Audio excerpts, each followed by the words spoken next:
ตัวนี้ขอพักน้ำก่อนเด้อค่ะจังน้อยเด้อค่ะเด้อเพราะว่าน้ำมันหลาย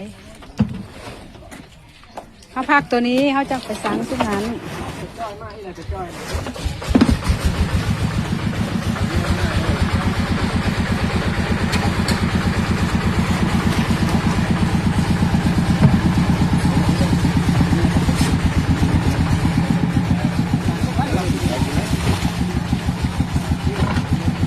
อย่างไรมีดอยู่เนาะค่ะเนาะ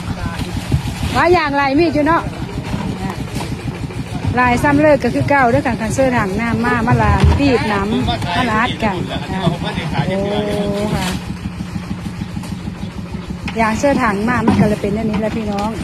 ลายมีดซ้ำเลิกกับซ้ำเก้ามาละฮัดกันมาบีบกันมาอะไรได้น้ำค่ะพักน้ำสักวันสักวัน